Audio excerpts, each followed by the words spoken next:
calling you because your neighbors hadn't seen you in a couple days, and so they were worried about you. So I just wanted to check up on you and see how you were doing. I'm sorry, my phone cut off there. I don't know if I got a bad connection. Can you say that again, please? Sure thing. We received a request for a well-being check. I think it was your neighbors, but I could be wrong. They were stating that they hadn't seen you in a few days, and they were worried about you. So we just wanted to make sure that everything was going well with you. And what was your name again? Constable Allard. Constable Allard. Yes. I would like you to know, Constable Allard, that I am a private prosecutor in this jurisdiction, and I have been living in exile. I do not have any friends. I do not have any neighbors who even know where I am because I'm living as a refugee at someone else's home. So I need to know who called you and asked for a wellness check, because we've already gone through this last week. I was at the courthouse regarding what you're doing right now yesterday at 3:00. Okay. So I'm asking you once and once only, unless you want a subpoena, of course, who called you for my behalf? Unfortunately, I can't disclose that information, but you're more than welcome to do an ATIP request. I haven't spoken to you before, ma'am, and I'm going to tell you right. No, I haven't, and so I'm going to give you the benefit of the doubt, as I try to do with all of your colleagues and all of the members.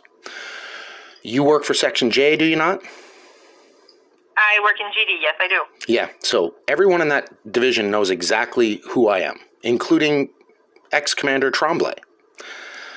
This is pure intimidation, and I'm not sure, ma'am, if you're aware of all of the precursors to this event that's happened today, because this is another criminal intimidation, and I'm sorry that you've been roped into this, and I don't know where you're getting your instructions from, but I really think that it's time for your members to stop immersing themselves in criminal liabilities.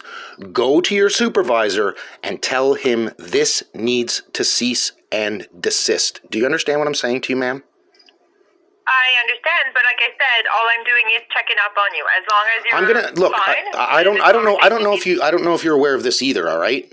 I already had 2 wellness checks, and I've been visited by the RCMP for trying to register a death certificate since November 19th.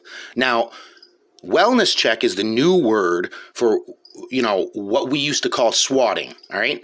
Now, I don't know if you're familiar with international news, but that's what I do here all day long. And I'm going to tell you that wellness checks have already resulted in the deaths of New Brunswickers, including a woman in Edmundston last year, as I'm sure you're aware. And I'm going to tell you something right now.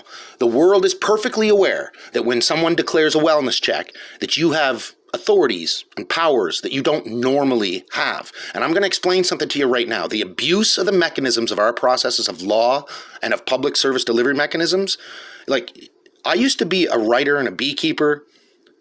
I don't do any of those things anymore. I've been turned into a permanent full-time litigant in this jurisdiction. And that's a result of the conduct of some, not all, some of your colleagues and members. I need this behavior and this conduct to stop.